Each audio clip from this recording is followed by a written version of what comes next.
Hey, welcome back to my crazy messy garage. If you've been following around, you know that you'll see that really nothing much has happened in here since a couple of months ago. That's going to change right now. And the first thing that's going to change is this unit called the Garage Light from Haiku Home. It's from the people that make big ass fans. They don't like it to be called that. They like it to be called Haiku Home. But I like to say big ass fans because it's kind of cool. So this thing, it's a light. It's a garage light. And it's got two banks of LEDs. They say that this thing puts out 13,000 lumens.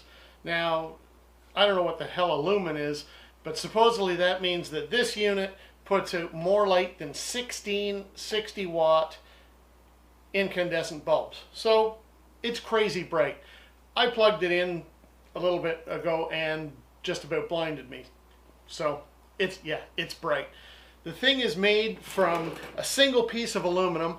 They say it's so strong that a truck can drive over it. Why you'd be driving over a truck that's hanging from the ceiling, God only knows, but stranger things have happened.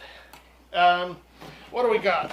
They've got these little covers for the LEDs that can be removed and cleaned. They're pretty simple. There's an optional, I think it's 40 bucks on top of the 400 because it's a $400 light. It ain't cheap. But there's an occupancy sensor that goes in here, so you don't even need a light switch. Just plug it in, hang it up, plug it in, walk in the room, and away you go. You've got light. What else is there to talk about this thing? It's really solid and sturdy. Comes with a couple of eye bolts on the top. Comes with S-hooks, template. I'm going to screw it up into the ceiling, and I'm going to see how much difference it makes to this garage from the single floodlight that's up there right now, which obviously is rather pitiful. But so let's see how that goes.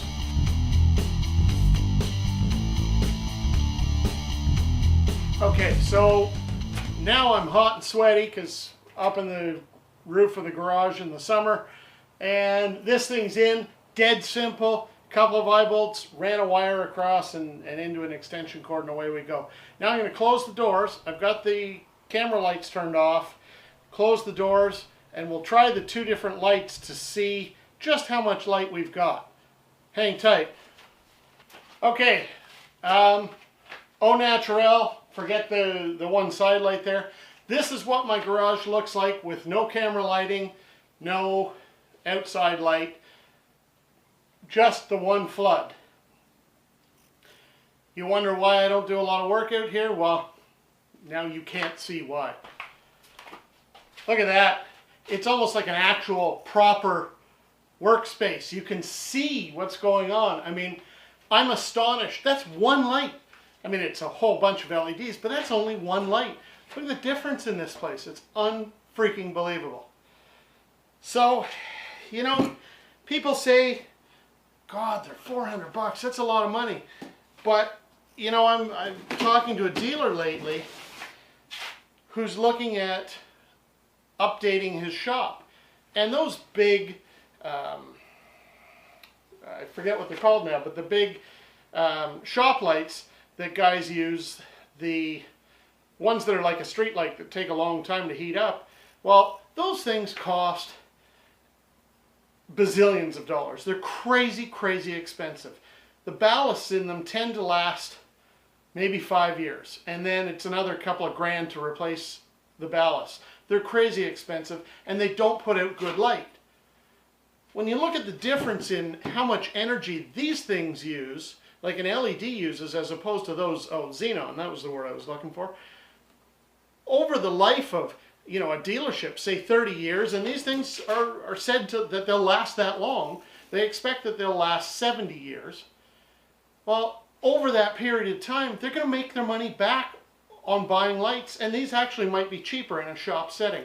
At home, will we ever see the savings?